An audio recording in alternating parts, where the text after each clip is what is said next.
At street level, it's one of the poorest parts of Cairo. Look up, and it's architecturally extraordinary, and gradually being renovated by the people who live here.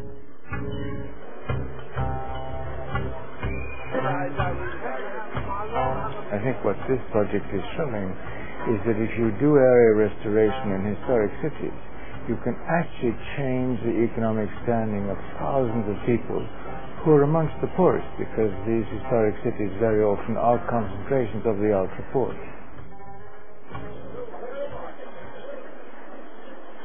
This bit of Cairo, Jabal Ahmar, inspired one of the tales from 1001 Nights.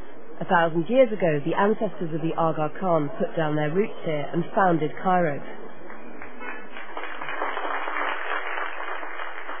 Today, he's coming here to see how that ancient heritage is re-emerging from the dust of centuries. And that are the proof that those were the patterns. And you have all the checks? Yes, we have surveyed all the epigraphy. The Aga Khan began funding work in the developing world in the 1960s. I think it is near but that Back then, he was best known for his love of horse racing and high living from his inherited wealth. That reputation has stuck in Britain.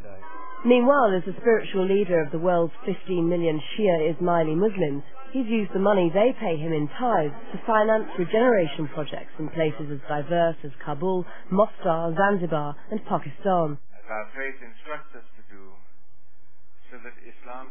Restoring historically important Islamic architecture has been at the centre of each project. The culture becomes a catalyst for enriching the whole community. It's part of a thinking process as to what resources there are in the developing world, in the Islamic world, which can be used to improve people's quality of life. And restoration hasn't been thought of in those terms very often in the past. The largest number of historic cities in the 100 most important cities in the UNESCO list are historic cities in the Islamic world. So there's an opportunity. So there's an enormous opportunity, but it hasn't been seen until fairly recently as an opportunity. It's been seen as a liability to address the needs of these cities.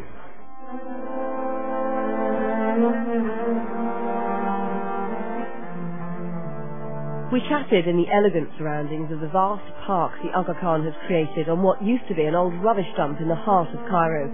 Beyond lies the impoverished neighbourhood that is Jabal Ahmar. The link between subsistence living and Muslim extremism is a sensitive one, but it lends a certain political edge to the work the Aga Khan is doing here. Well, I wouldn't say poverty is the only reason for these elements of radicalization, but it's certainly one of the reasons.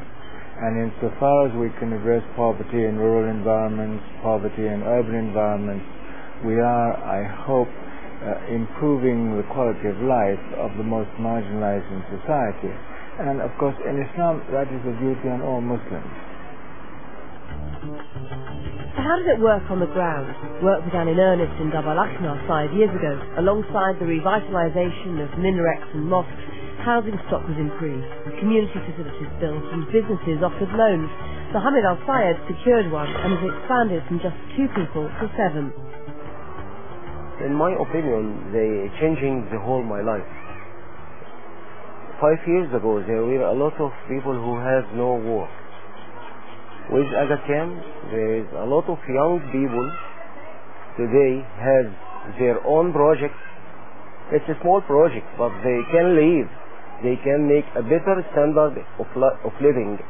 This project is bringing so many people together, and it is making us know each other also much better. We have people from different religions. It's really about tolerance and about getting all these people together working in such a very important project. It's a sentiment echoed by the Aga Khan. He has a vision of genuinely pluralistic, secular states where people can practice Islam in its various forms alongside every other religion, and the West looks on with respect, not ignorance. The waves of history, of course, have changed the power of civilizations one after the other, and therefore, if you go back into history, you're really reviving the pluralism of history, and you're teaching people to think in pluralistic terms, and that absence of pluralism in our modern world is to me one of the really critical factors that we have to address. So what to do? The Aga Khan is diplomatic about the limitations of today's politicians. Instead, he stresses how non-political organisations like his own can be more creative and long-term in their thinking and develop civil values on the ground. I think the notion of time is different. You see, I think in my case, I'm working in an institution whose time context is different from that of a politician. You start with an idea, and then you let it grow. I think at the moment there is a tendency to want to see political change occur in the developing world very rapidly. And I think this notion of consultation and democracy is all excellent. But I simply don't believe that Western forms of democracy are necessarily replicable throughout the developing world that I know. And indeed, I would go so far as to say that at the moment one of our risks is to see democracies fail.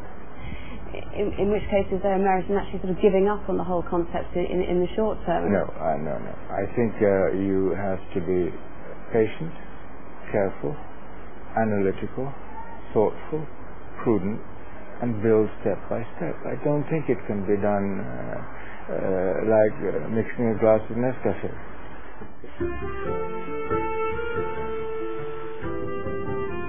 On the other side of the world, the Aga Khan has set up a centre for pluralism in Canada, and he's developing programs in American schools to teach pupils about Islam.